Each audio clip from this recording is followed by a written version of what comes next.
I sat with a retiree yesterday. The practice paid him $2.2 million to retire on his exit. And I just thought to myself, you worked for bleepity bleep 30 years in a practice and you're getting $2.2 million when you walk out. Like I thought, well, what a travesty. And why is that? And that's not good for medicine.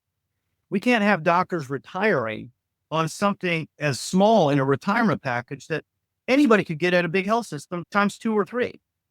And so I do think we're on the precipice where we've seen so much push against private practice. When I started, independents were close to 80%. The number slowly dwindled down. Now it's probably close to 25 to 30%, somewhere in there, depending on the area of the country you're in. But I think for the first time, probably started third quarter last year, I saw a glimmer of hope and I saw some things changing. And I'm hopeful that the pendulum is swinging backwards. I feel like physicians for the first time are standing up for themselves and fighting. I know you guys like to see patients and treat them, but I feel like finally we're getting a voice of advocacy and saying, hey, enough is enough, pal. I like that Northwell's making a bunch of money, but guess what?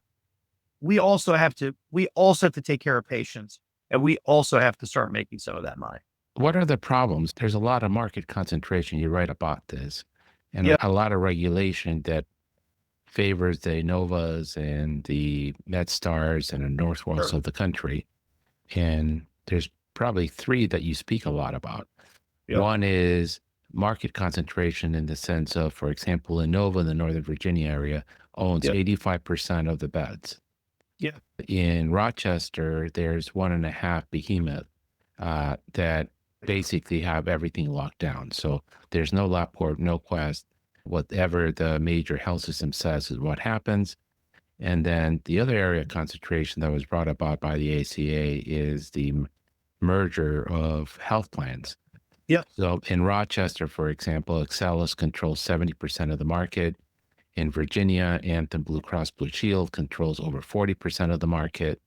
And then there's regulation. Not every state works this way, but in Virginia, there is certificates of needs. So you cannot go get an MRI and compete against Innova and charge $300 for an MRI without Innova's consent. And in Virginia, it's basically impossible to open up a standalone surgical center because the big health systems like Innova and Carillion down south and Centera will block you. That's right. 100%. So if you could explain to the audience how that's not good for physicians, but worse yet, that's not good for patients and it's not good for the taxpayer. Yeah, I think if we break it down into two segments, one would be government regulation compliance, and then the other segment would be business strategies. I harp pretty hard on compliance regulation. What you have, let's call it 10 to 12 rules or laws, federal laws and state laws, that essentially hand the business over to the larger health systems. Now, the good news is there are solutions to all of these challenges.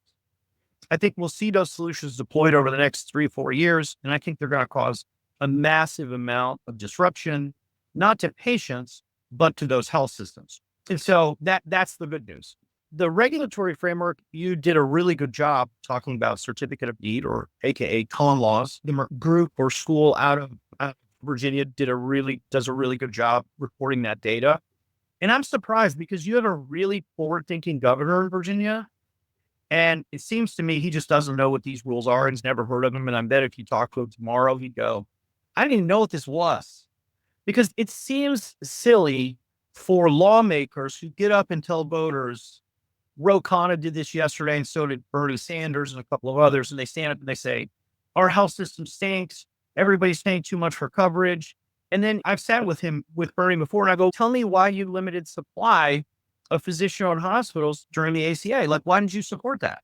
He doesn't answer the question. He doesn't know. Yeah, he looks at you. I literally had this conversation with him. And then his person walks over and goes, hey, Dutch, this conversation's been great, but we're done. And I'm so disingenuous.